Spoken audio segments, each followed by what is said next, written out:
decifre pra gente o que acontece com o Botafogo. Como que o time está ganhando até os 38 minutos do segundo tempo dentro da sua casa, faz um primeiro tempo que nem o Manchester City faria. Poderia ter ganhado de 6 no primeiro tempo, faz 3.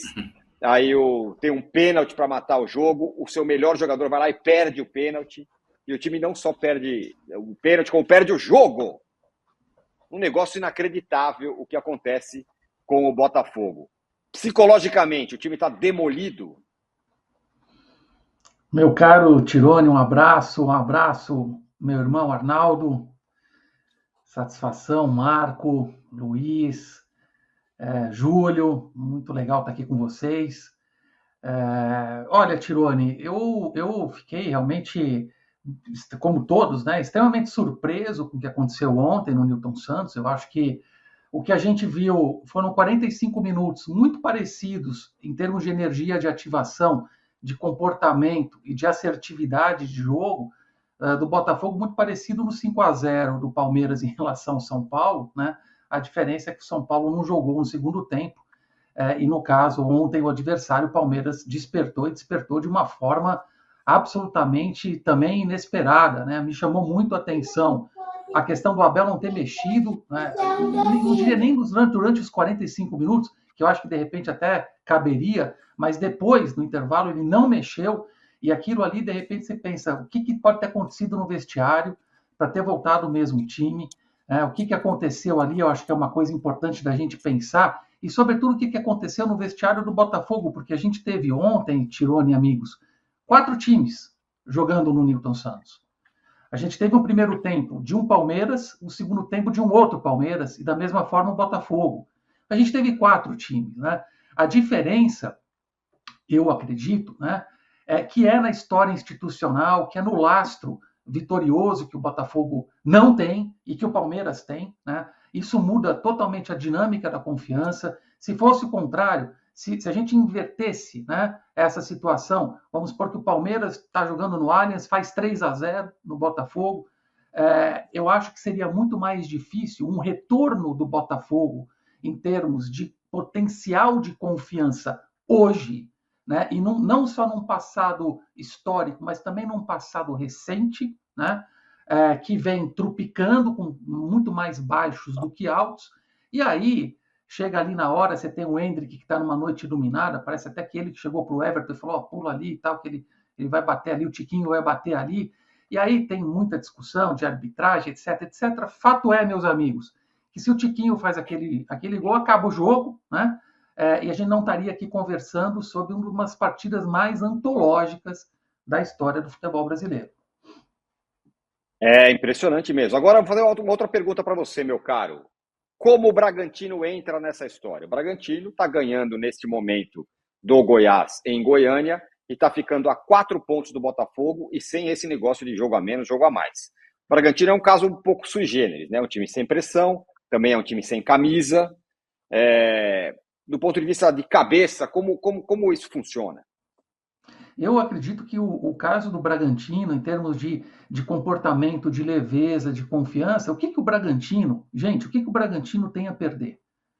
O que o Bragantino tem a defender de um histórico com conquistas estaduais, internacionais, nacionais? O Bragantino não tem esse histórico. O que ele tem é um olhar para frente. O Bragantino olha para frente, e quanto mais ele olha para frente, mais ele está andando rápido, mais ele está demonstrando confiança e menos desafios emocionais a equipe demonstra. Porque justamente ele é um franco atirador nessa história toda. Ele não tem nada a perder e tem muito a ganhar, né, na minha visão. Sobretudo, com essa derrota do Botafogo, assente-se ainda mais, e agora com a vitória parcial, pelo menos parcial, do Bragantino, ele está jogando em Goiânia, né, contra o Goiás. Isso, É isso. isso, né? É um jogo chato, a gente não sabe se ele vai efetivamente conseguir conquistar, mas se ele ganhar, e a gente vai ter aí 4 pontos dele para o Botafogo, com o mesmo número de jogos, faltando 7 jogos, ou seja, 21 pontos com 4 de diferença, eu diria que ele entra com força. Não diria que ele teria mais chance que o Palmeiras, por conta disso que eu falei. Eu acho que o Palmeiras tem muito mais um capital de instituição, de comportamento, de confiança e de bens a zelar, né, o que deixa o Palmeiras muito mais robusto nessa briga mas eu não descarto o Bragantino, até porque está jogando um futebol coeso, está jogando um futebol compacto, e acho que pode surpreender aí muita gente. Seria um grande barato aí ver o Bragantino disputando as últimas partidas com chance de ser campeão brasileiro. Acho que seria uma renovação incrível. Júlio, São pergunta para oito você. jogos, tá? Fala. 8 jogos para o Botafogo e Bragantino e 7 para o Palmeiras. Isso. Pergunta de fácil para você, Júlio. Quem que é melhor ser agora? É melhor você ser o Botafogo, o Palmeiras, o Grêmio, o Flamengo, o Galo ou o Bragantino? Não, essa pergunta eu acho muito fácil. É disparado o Bragantino. É disparado o Red Bull Bragantino. Por tudo isso que o João Ricardo está falando, e eu vou acrescentar um outro componente aí. Os torcedores e times adversários não estão preocupados com o Bragantino ser campeão. O Flamengo não quer deixar o Palmeiras ser campeão. O Flamengo não tá nem aí pro Bragantino ser campeão. O Flamengo joga com os dois. Eu não tô falando aqui que um vai entregar pro outro, nem nada disso. Mas a força que você bota, a raiva que a torcida tem, que empurra um time às vezes a ganhar, essa coisa da psicologia no esporte ela é tão interessante. O Botafogo é tão azarado que ontem a torcida estava gritando é campeão para uns atletas pan-americanos lá, e o Hendrick achou que a torcida estava gritando é campeão para o time e falou que entrou mordido em campo. O coitado do Botafogo pegou o maior jogo da vida do Hendrick, porque o Hendrick estava pé da vida, buscando que os caras estavam gritando campeão por medalha de ouro lá do skate, sei lá do que, lá do... Há coisas, né, Júlio? Há coisas, Canoagem. Exatamente. Então tem... Canoagem, pois é, eu não sabia o esporte. Obrigado, Rosinha. Então, quer dizer, tem um efeito psicológico ali de tipo do time entrar mordido para evitar o título do outro, que o Bragantino não vai passar por isso. Os outros vão. E o Bragantino não tem torcida enchendo o saco, não tem mídia enchendo o saco. A empresa, é um clube da empresa, a empresa vai fazer o que tiver que fazer. Não tem pressão externa nenhuma. Isso às vezes atrapalha. Às vezes faz o cara também não morder tanto quanto poderia. Mas agora, nessa situação, motivação não falta e a pressão acho que mais atrapalha do que ajuda nesse momento. Acho que o Bragantino é a melhor posição de todas para se estar. É isso mesmo, Cosar? Fala, Rosa. Fala, Rosa. Entrando na seara do professor aí, do professor João Ricardo, Julinho, amigos, o gato vidente que deu vitória para o Palmeiras, deu título para o Bragantino, hein? Oh, tá isso, o gato vidente? Eu não sabia. Tem gato vidente? Tem um gato vidente. Tem, procure aí. Ele deu vitória do Palmeiras ontem. A gente pode perguntar outras coisas para ele também ou não? Boa. Kozak, vou perguntar para você e para todo mundo. É melhor ser o Bragantino mesmo? Dessa turma toda? Ô, Tironi, eu acho que assim, depende do aspecto que você quiser abordar, eu acho que sim. Eu acho que assim, competitivamente, né, eu acho que hoje o Palmeiras ocupa um lugar, principalmente depois do que aconteceu ontem, que vem acontecendo, desde o 5-0 contra o São Paulo, tá? Acho que é importante aquele marco, o marco emocional do fim da crise, né? O fim de uma crise que estava ali brotando e esquentando e aquecendo lá dentro, aquele 5-0 meio que colocou panos quentes.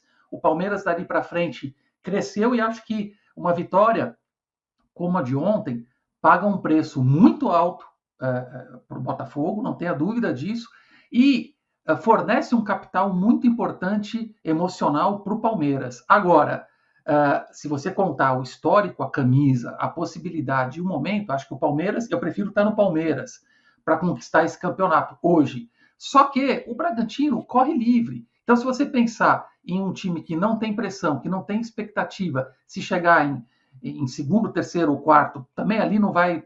É importante para ele, se for vice-campeão, o vice-campeonato para o Bragantino é um baita no título. Mas tá ótimo também, né? Mas tá ótimo tá também. Ótimo também. A última vez foi contra o São Paulo em 91, se eu não me engano, foi vice-campeão brasileiro. 91, Então ele repetiria a melhor marca de 91 para cá. Então, baita resultado. Então, Tironi, só concluindo aqui a tua questão, se você não quiser pressão e quiser jogar solto e livre, escolhe o Bragantino. Se você quer uma estrutura mais pronta para ser campeão, e um momento bom, e um histórico, um capital institucional robusto, né, e já campeão, aí você escolhe o Palmeiras. Temos para todos os gostos. Fala, Marco. Tirone, não, só uma perguntinha. É que a questão psicológica é importante, decisiva no futebol, não se discute mais, todo mundo sabe isso. Você não acha, João, que no futebol brasileiro essa questão, esse preparo é negligenciado, não dão a devida importância? E quem cabe fazer esse papel é gente que não tem as ferramentas, que não estudou, não se preparou para isso, é treinador que usa método, sabe, que não existe, que é uma coisa antiquada, sem nenhuma ciência nisso. Não é um problema sério no nosso futebol isso? Questão psicológica, preparação? Muito legal você trazer à tona essa questão, porque eu atuo na área há 32 anos, já trabalhei em algumas equipes e pude sentir isso que você está falando de perto, um preconceito por conta da desinformação, né? Há aí uma banalização das questões emocionais, das questões psicológicas. Quando se fala em psicologia no futebol, a gente tem que falar que o futebol é um continente à parte no universo esportivo, né? Por conta dos personagens, do histórico, do folclore, da cultura, e também pela dificuldade da ciência adentrar, Marco. Eu concluí meu doutorado aqui na Escola de Esportes da USP, e a gente tem um laboratório com tecnologia para goleiro na hora de pênalti, para redução de ansiedade, para tomada de decisão, velocidade de reação. A gente tem um aparato psicológico que vem do Milan Labs, que é o laboratório do Milan, e eles trabalham muito isso na Itália, na Espanha, na Alemanha.